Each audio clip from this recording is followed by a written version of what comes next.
हम लोगों ने लास्ट स्टार्ट में क्या पढ़ा था, सेल डिवीज़न। तो सेल डिवीज़न की बात कर रहे थे, सेल डिवीज़न हमने पढ़ लिया था, माइटोसिस पढ़ लिया था उसमें, जिसमें क्या हो रहा था, कंप्लीटली सेल्स, कंप्लीटली क्रोमोसोम्स एक सेल से दूसरे सेल में आ रहे थे।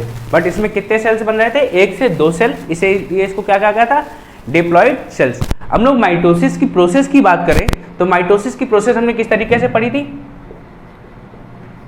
प्रोफेज में क्या हो रहा था, प्रोफेज मतलब इनिशियल स्टेज है। इनिशियल स्टेज में क्या हो रहा था, इसकी न्यूक्लियर मेम्ब्रेन टूटना स्टार्ट हो गई थी, ठीक है। फिर इसके बाद मेटाफेज, मेटाफेज में क्या हुआ, जो हमारे क्रोमोसोम्स थे इनमें कॉन्ट्रैक्शन पैदा हुआ। कॉन्ट्रैक्शन पैदा हुआ किसकी वजह से, सेंट्रोसोम की वजह से।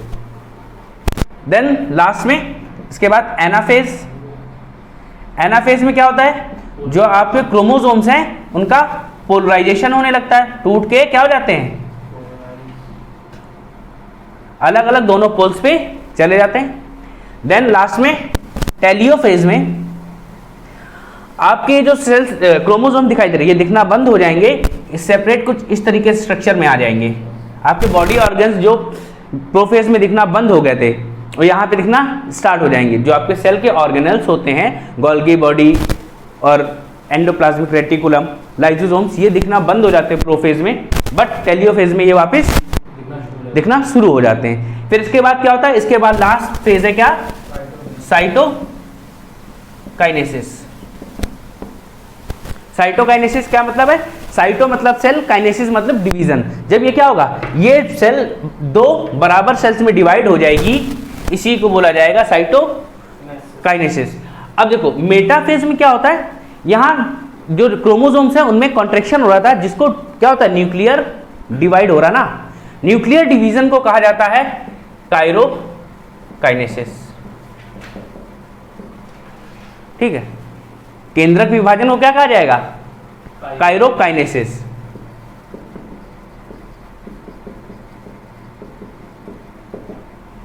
कोई दिक्कत, ये क्या हुआ, साइटोकाइनेसिस। तो आपको हमने ये बता दिया था। अब इसके बाद बात करते हैं किसकी, हम लोग मियोसिस की। ये कौन सी प्रोसेस थी, ये थी माइटोसिस, यानी समसूत्री कोशिका विभाजन। ये तो समझ में आ गया था। अब इसके बाद बात करने हैं किसकी, हमको मियोसिस की।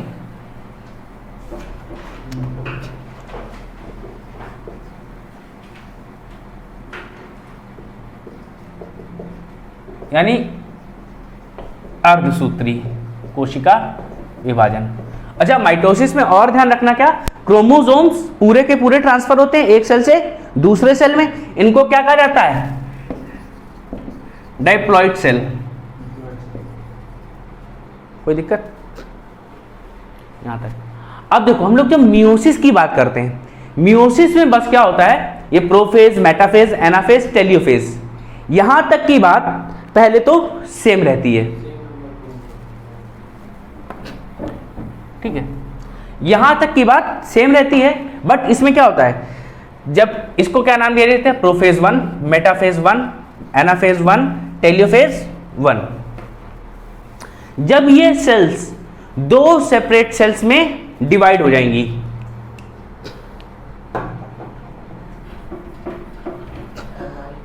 ठीक है, तो क्या हुआ, ये यहां आई और 2 सेपरेट सेल्स बन गई। जब ये 2 सेपरेट सेल बनेंगी तो इनमें क्या होगा, इनमें फिर से डिवीजन स्टार्ट होता है। अब यहां से क्या, फिर से भाई प्रोफेज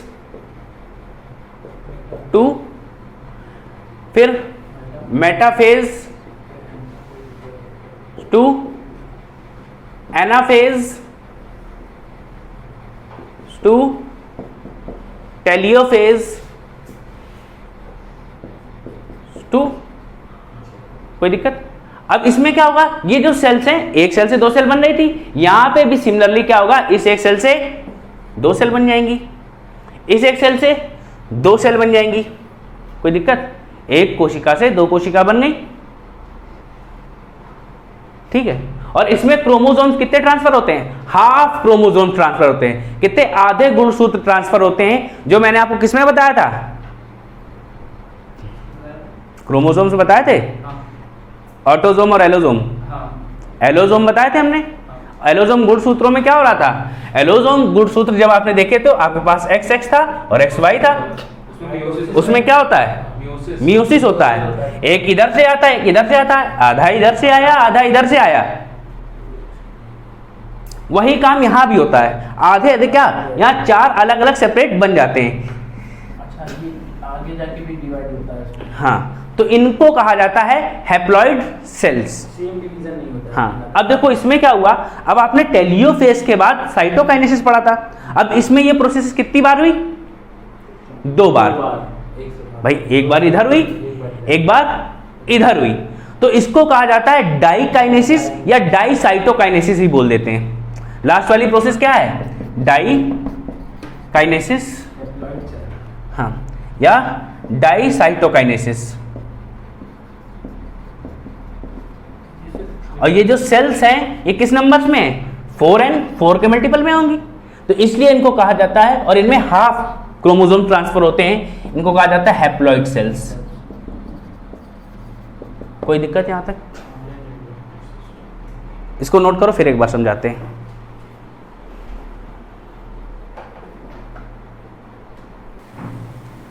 ठीक है, तो हम लोगों ने क्या पढ़ा, माइटोसिस पढ़ा, मियोसिस की बात करें तो मियोसिस में क्या होता है, पहले प्रोफेज 1 होता है, फिर मेटाफेज, फिर एनाफेज 1, देन टेलियोफेज। तो टेलियोफेज तक आपको मैंने माइटोसिस में बताया था, इसमें क्या न्यूक्लियर गायब होगा, न्यूक्लियर गायब होने के बाद यहाँ पे जो आपका क्रोमोसोम है उसमें कॉन्ट्रैक्शन पैदा होगा, उसका डिवीजन हो जाएगा, उसी क्या कहा हम लोगों ने, काइरोकाइनेसिस। काइरोकाइनेसिस के बाद एनाफेज। एनाफेज में क्या होता है, जो क्रोमोसोम्स टूट गए, गुणसूत्र टूट गए, एक ऊपर की तरफ चला जाएगा, एक नीचे की तरफ, ध्रुव होते ना, ध्रुव होते हैं, ऊपर ध्रुव एक नीचे ध्रुव, तो इनको क्या बोलते हैं, ध्रुवीकरण हो जाता है इनका, ध्रुवीकरण हो गया। ध्रुवीकरण के बाद क्या होगा, अब यहाँ पे आपके कोशिकांग दिखना बंद हो गए थे, यहाँ पे कोशिकांग दिखना स्टार्ट हो जाएंगे टेलियोफेज में, और अंत में क्या होता है, साइटोकाइनेसिस, मतलब कोशिका, एक कोशिका 2 कोशिका में विभाजित हो जाती है। फिर इन कोशिकाओं में भी वही प्रोसेस फिर से होता है, जिसको क्या नाम दिया गया, प्रोफेज 2, मेटाफेज 2, एनाफेज 2, टेलियोफेज 2। कोई दिक्कत, अब यहाँ टेलियोफेज के बाद फिर से वही होगा, एक कोशिका से 2 कोशिका बनेंगी, एक कोशिका से 2 कोशिका बनेंगी। अब इसमें क्या होता है, मियोसिस में गुणसूत्र आधे ट्रांसफर होते हैं। कितने ट्रांसफर होते हैं, आधे ट्रांसफर होते हैं। वहीं आपके माइटोसिस में जो पूरे गुणसूत्र ट्रांसफर हो रहे थे। कोई दिक्कत यहाँ तक, इसलिए अब ये जो साइटोकाइनेसिस की प्रक्रिया थी, कोशिका विभाजन की प्रक्रिया कितने बार हुई, मियोसिस में, अर्धसूत्री विभाजन में साइटोकाइनेसिस की प्रक्रिया यानी कोशिका विभाजन प्रक्रिया कितने बार हुई, 2 बार। अच्छा, एक बार यहाँ हुई और एक बार यहाँ हुई, तो 2 बार हुई। तो जब भी किसी 2 काम होते हैं तो 2 के लिए हम लोग डाई यूज करते हैं, डाई यूज करते हैं, इसलिए क्या कहा इसको, डाइकाइनेसिस या डाइसाइटोकाइनेसिस। काइनेसिस का मतलब क्या होता है, विभाजन। कोई दिक्कत, अब इनमें क्या हुआ था, आधे गुणसूत्र आ रहे थे, आधे गुणसूत्र का जब विभाजन होता है तो इसको हैप्लॉइड सेल्स बोलते हैं। कोई दिक्कत यहाँ तक, तो ये हमारा चैप्टर सेल डिवीजन खत्म हो गया है। अब हम लोग आज से स्टार्ट करेंगे क्या, टिश्यू यानी ऊतक।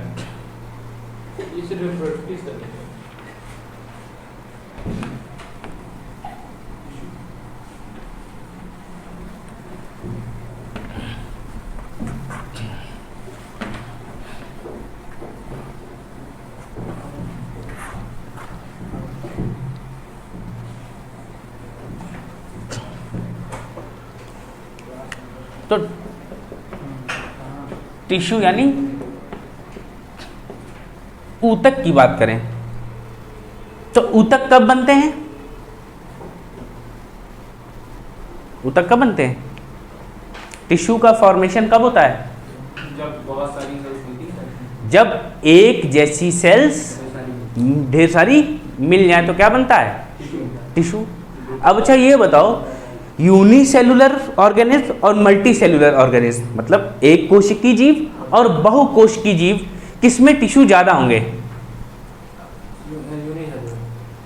यूनिसेलुलर में। अच्छा, मल्टी। पहली बात तो देखो, यूनिसेलुलर में कितने सेल होते हैं, एक अकेला सेल होता है, तो उसमें कभी टिश्यू बन पाएगा? भाई टिश्यू बनने के लिए कंडीशन है कि हमें एक जैसी बहुत सारी कोशिका चाहिए, तब एक ऊतक बनेगा। अब एक कोशिकी जीव में तो एक ही कोशिका होती है, यानी सिंगल सेल है, दैट मीन्स वहां पे कोई भी टिश्यू नहीं बनेगा। तो क्या भैया, टिश्यू जो है सिर्फ मल्टी सेलुलर ऑर्गेनिज्म में पाए जाते हैं, यह बहुकोशिकी जीवों में पाए जाते हैं। Only found in multi cellular organism.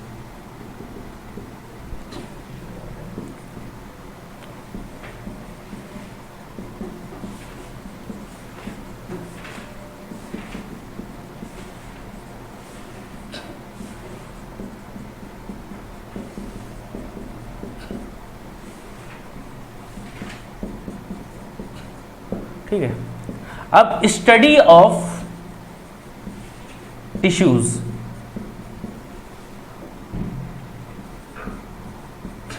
ऊतके के अध्ययन को क्या बोलते हैं? इसको बोला जाता है हिस्टोलॉजी।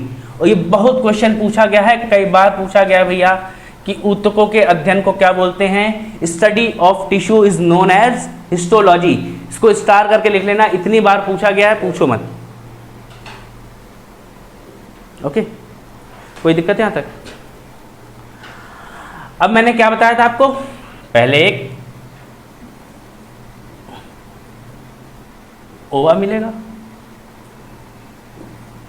स्पर्म मिलेगा, ठीक है, क्या मिले? अंडाणु और शुक्राणु मिले। दोनों जब मिले, ये किससे मिलता है? फीमेल से, ये मेल से।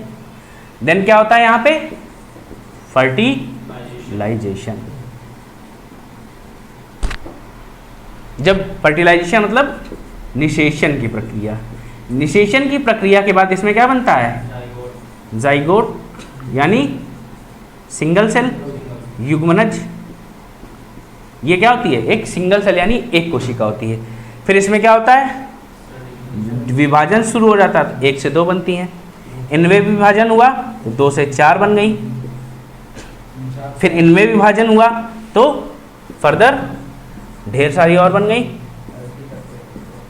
ऐसे ढेर सारे करते करते बहुत सारी कोशिकाएं जब आपस में मिल जाएं तो इसी को कहा गया है टिश्यू यानी ऊतक। ठीक, बाकी इसके अंग आपको पता है, बहुत सारे ऊतक मिलके क्या बनाएंगे? एक अंग बनाएंगे। बहुत सारे अंग मिलके क्या बनाएंगे? अंग तंत्र बनाएंगे, ऑर्गन सिस्टम। ऑर्गन सिस्टम में जब भी हम कोई ऑर्गन, उसमें सिर्फ एक बॉडी पार्ट ही काम, उसमें कई सारे बॉडी पार्ट काम कर रहे होते हैं।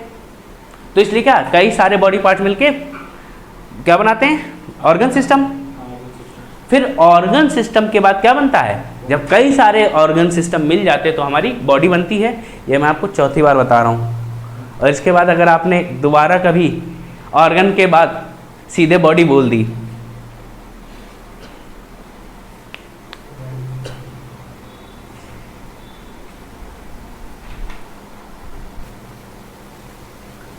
तो टिश्यू क्या है? A group of similar cell is known as tissue. तो ये भी लिख सकते हो, टिश्यू, ए ग्रुप ऑफ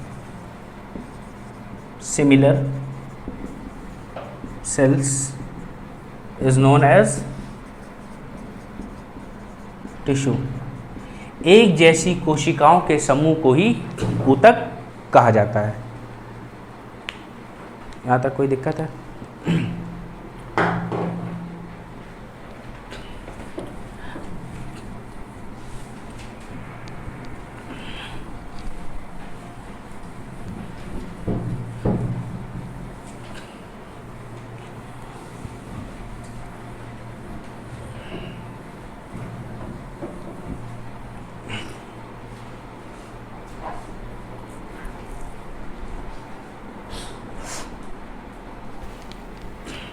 तो हम लोग अब क्या बात करेंगे? Types of tissue.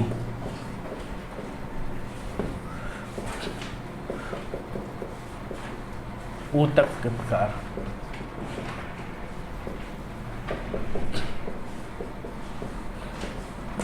ऊतक के प्रकार की बात करें तो ये 4 प्रकार के होते हैं। कितने टाइप के?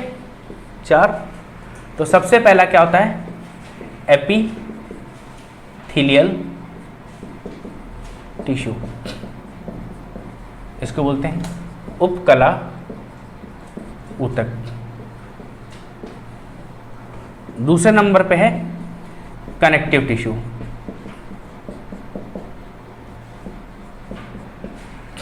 इनको बोलते हैं संयोजी ऊतक। ठीक है, तो संयोजी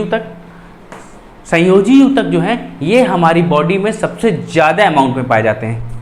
maximum found in our body या most abundant tissue in our body, ये कौन सा है? Connective tissue.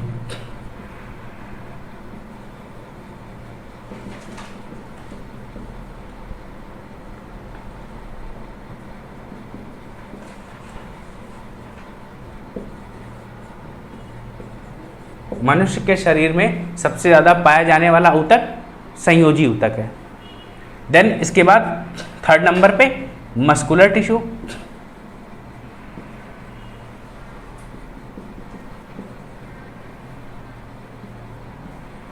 यानी पेशीय ऊतक।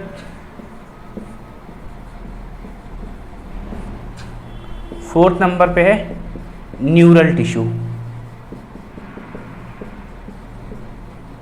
यानी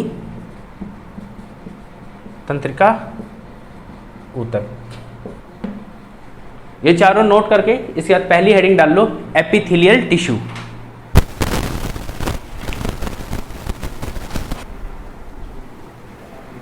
तो इसमें हम सबसे पहले बात करते हैं किसकी?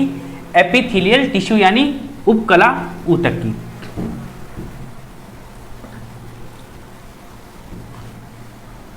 तो उपकला ऊतक की जब बात करते हैं तो सबसे पहली बात, ये जब सेल्स बनती हैं, ये टिश्यू बनता है तो इसमें क्या होती हैं? सेल्स आपस में लगी होती हैं। ठीक, तो ये सेल्स कैसी लगी होती हैं? एक सिंगल लेयर में। तो ये कैसी स्ट्रक्चर है? Single layer structure.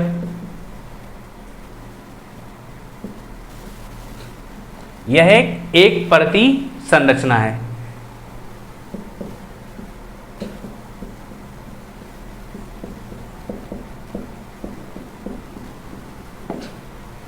ठीक, अब क्या तुम्हें इन सेल्स के बीच में गैप दिखाई दे रहा है? नहीं दिखाई दे रहा है। तो there is no gap between cells in epithelial tissue. उपकला ऊतक में कोशिकाओं के बीच में कोई भी स्थान नहीं होता है या अंतः कोशिकीय स्थान नहीं पाया जाता है।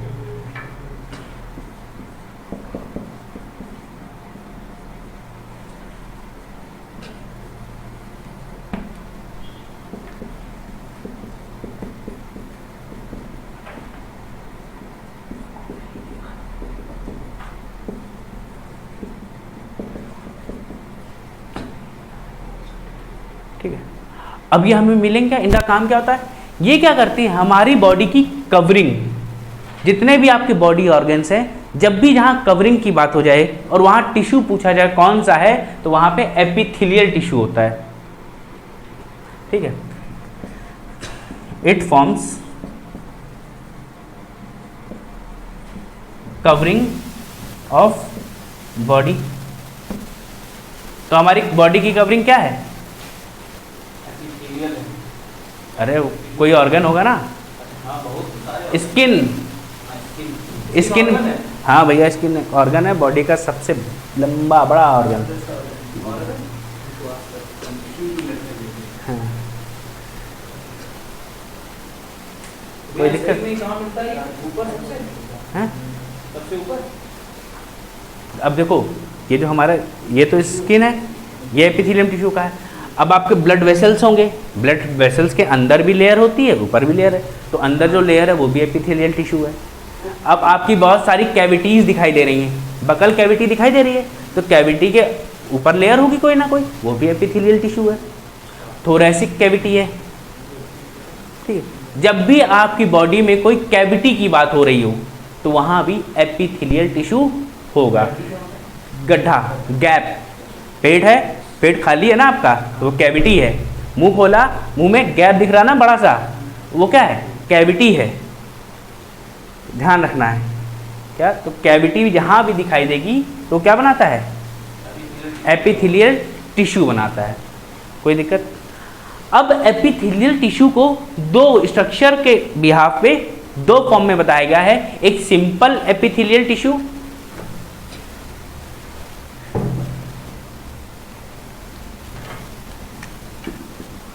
सिंपल एपिथेलियल टिश्यू यानी सरल उपकला ऊतक, और नंबर 2 क्या है? कंपाउंड एपिथेलियल टिश्यू यानी जटिल उपकला ऊतक। ठीक है। On the basis of structure it is divided into 2 parts. संरचना के आधार पर इसे 2 भागों में बांटा गया है। कौन कौन सा? सरल उपकला ऊतक और जटिल उपकला ऊतक यानी simple epithelial tissue and compound epithelial tissue.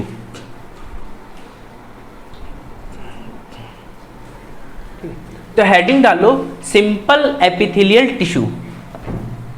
अच्छा, कभी कभी ये भी पूछ लेते हैं सिंपल एपिथेलियल टिश्यू कहाँ पाया जाता है। तो सिंपल एपिथेलियल टिश्यू में आप एग्जांपल में लिख लो कहाँ? वेन्स,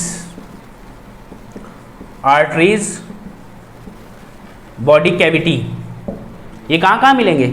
सिंपल मिलेगा वेन्स, आर्टरीज और कैविटीज में। और ये जो आपका कंपाउंड था जटिल, ये मिलता है स्किन में। जीएस में एग्जाम्पल ज़्यादा पूछता है, आपसे थ्योरी नहीं पूछेगा कोई भी, और ना ही हम यहाँ बहुत ज़्यादा थ्योरी की बात करते हैं। Veins, arteries and cavity, cavity, body cavities. ठीक है। तो सबसे पहले डालो हेडिंग क्या? सिंपल एपिथेलियल टिश्यू, सरल उपकला ऊतक।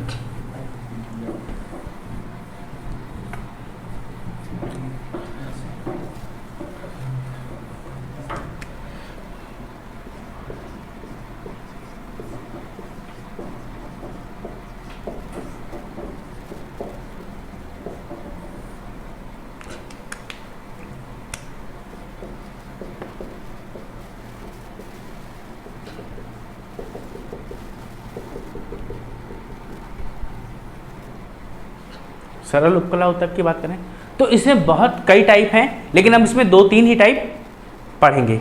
तो सबसे पहला है स्क्वैमस।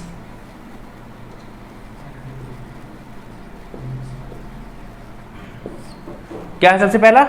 स्क्वैमस, या हिंदी में इसको बोलते हैं शल्की।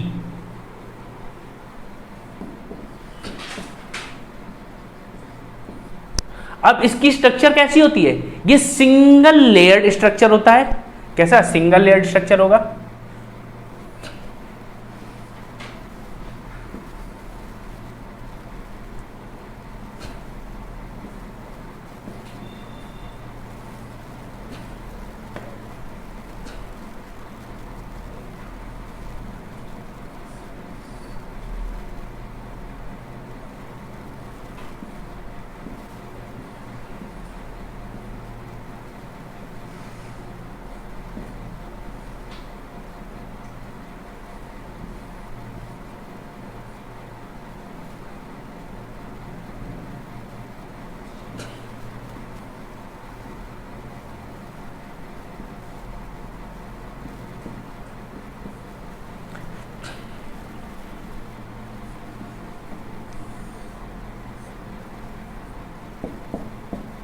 ये कैसा सिंगल लेयर्ड स्ट्रक्चर होता है और पतला सा। ये कैसे होते हैं सेल्स? ये फ्लैटेंड सेल्स होते हैं, चपटे सेल्स होते हैं, made up of flattened cells. ये चपटे सेल्स का बना होता है। ठीक है। It is a single layered structure. ये कैसा है? एक सिंगल लेयर स्ट्रक्चर है, एक पतली सी लेयर बनी होगी और कुछ भी नहीं होगा।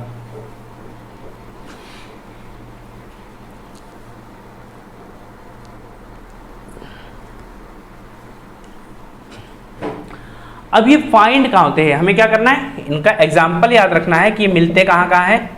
तो outer wall of body, body की जो कवरिंग है आपकी क्या है, स्किन, वो उसमें मिलेंगे।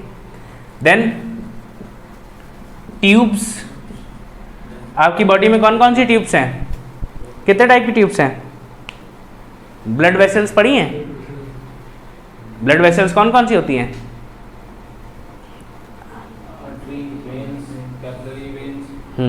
तो ये क्या उनमें मिलता है,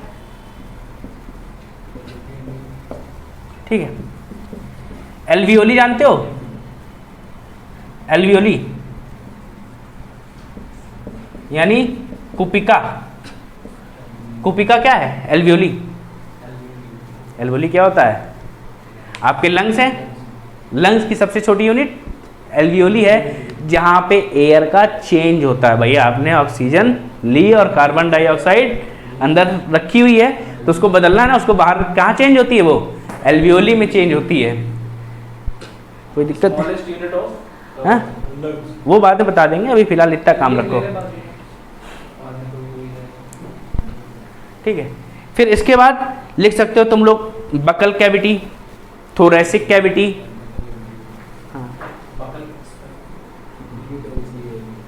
BU, मुख गुहा लिख सकते हो सीधे सीधे,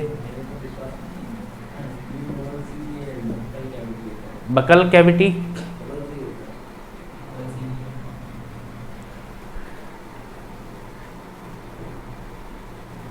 ठीक है। थोरेसिक कैविटी,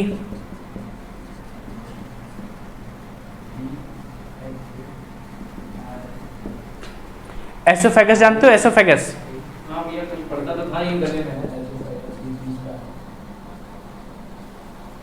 एसोफेगस यानी ग्रास नली आपकी, तो ये इतनी जगह आपको मिलता है, कोई दिक्कत, नोट कर लो।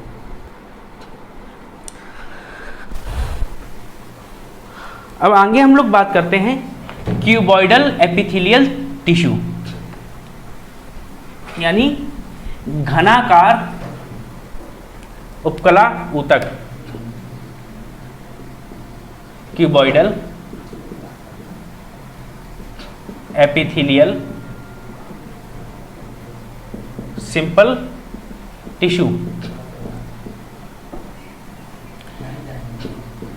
घनाकार सरल उपकला ऊतक। तो इसमें जो स्ट्रक्चर होता है कैसा, क्यूबॉइडल, मतलब क्यूब की बात कर रहा है, क्यूब्स बने होंगे ढेर सारे, टिश्यू ही क्यों फॉर्म में हुआ इस बार?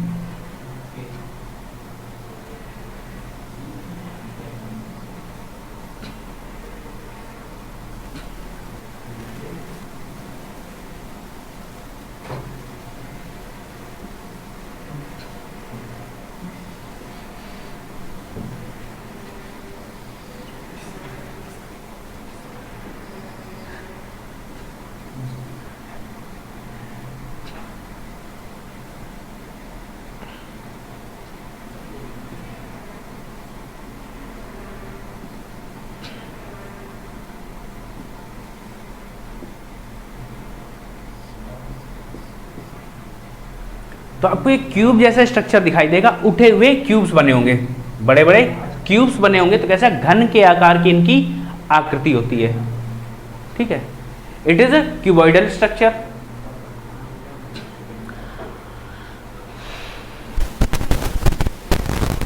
अब देखो इनकी पूछा जाता है ये मिलेंगे कहाँ, फाउंड इन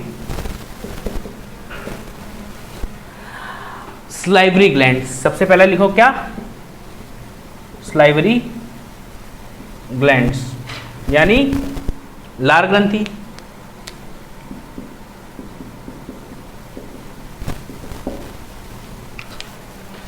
इसके बाद आगे बढ़े तो ये मिलता है आपका मूत्र मार्ग। मूत्र मार्ग मतलब यूरेथ्रा,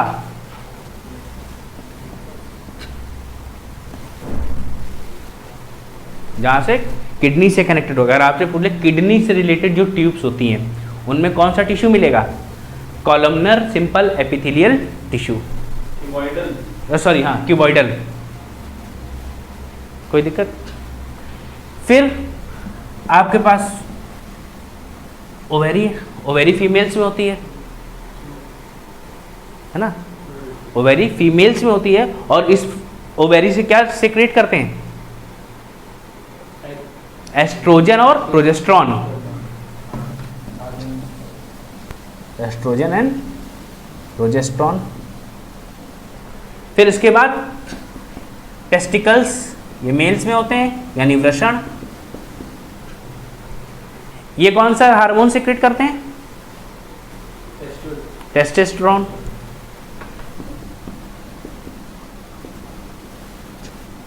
टेस्टोस्टेरोन मिलता है इसमें।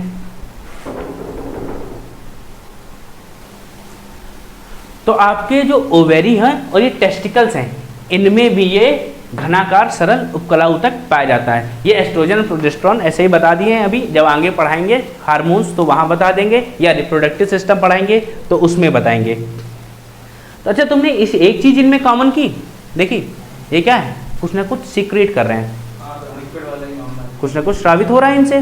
तो जब भी श्रावित होने वाली कोशिकाओं के बारे में पूछे, क्या टिश्यू के बारे में पूछे, तो कौन सा टिश्यू होगा? वो क्यूबॉइडल टिश्यू होगा।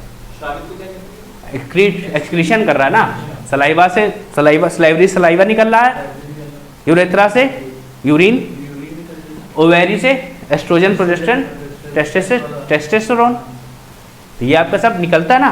और जहाँ से निकलने की बात होगी तो वहाँ जब ऊतक पूछेंगे तो वहाँ होगा क्यूबॉइडल एपिथेलियल सिंपल टिश्यू, घनाकार सरल उपकला ऊतक। हाँ हाँ हाँ।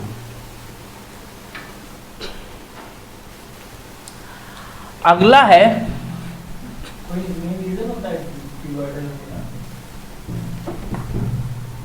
Columnar epithelial tissue.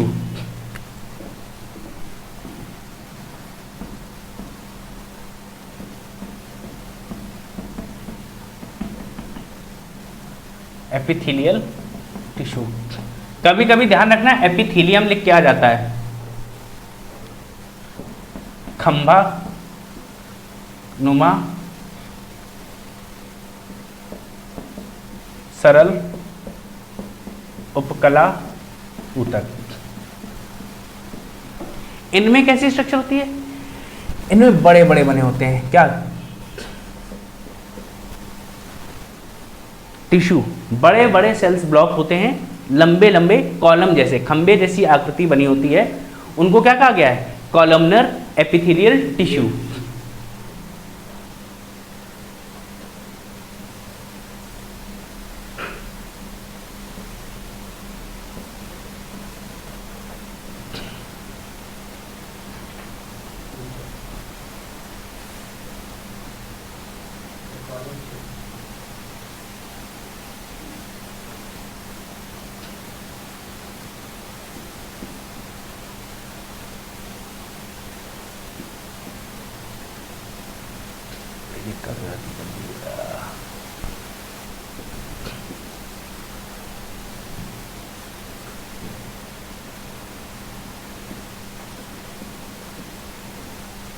ठीक है, कॉलम जैसा स्ट्रक्चर दिखाई देगा। अब इनमें जो न्यूक्लियस होता है वो नीचे की तरफ होता है, ये याद रखना। न्यूक्लियस कहाँ फाइंड होता है? नीचे की तरफ। उनमें सब सेंटर में था, कोई दिक्कत नहीं हो रही थी। इनमें जो सेल्स हैं इनका न्यूक्लियस कहाँ है? नीचे की तरफ होता है। इनका स्ट्रक्चर कैसा है? Column like structure. कोई दिक्कत? अब इनमें जो स्ट्रक्चर पाई जाती है, विली स्ट्रक्चर जो फॉर्म होता है वो इसी से होता है। विलाई स्ट्रक्चर पढ़ा आप लोगों ने? विलाई सुना होगा। स्मॉल इंटेस्टाइन में एक बॉडी पार्ट होता है, छोटे छोटे फॉलिकल्स होते हैं, हेयर लाइक स्ट्रक्चर। ये क्या करते हैं? हमारी बॉडी में एब्जॉर्प्शन का काम करते हैं, अवशोषण का काम। तो यही विलाई का फॉर्मेशन किसकी वजह से होता है? कॉलमनर एपिथेलियल टिश्यू की वजह से। विलाई का फॉर्मेशन क्या है? कॉलमनर एपिथेलियल टिश्यू की वजह से होता है। और ये हमें कॉलमनर एपिथेलियल टिश्यू कहाँ मिलेगा? ये आपको मिलेगा स्टमक में, और स्मॉल इंटेस्टाइन में। स्टमक यानी अमाशय, दूसरा क्या है स्मॉल इंटेस्टाइन, छोटी आंत।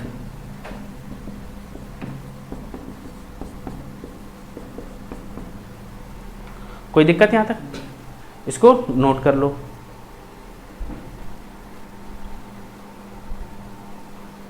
ठीक है, तो क्या बताया, ये जो कॉलमनर एपिथेलियल टिश्यू है इन पे विलाई स्ट्रक्चर मिलती है। विलाई स्ट्रक्चर क्या काम करेगा? Villi absorb the nutrition and gives to our body. जो पोषण का जो चीज़ें हैं वो हमने खाना खाया, खाने में जो पोषण था वो एब्जॉर्ब करता है, अवशोषित करके वो हमारे शरीर के जरूरी अंगों यानी कोशिकाओं देता है, तभी एनर्जी मिलेगी। एनर्जी मिलेगी तभी हमारी बॉडी काम करेगी।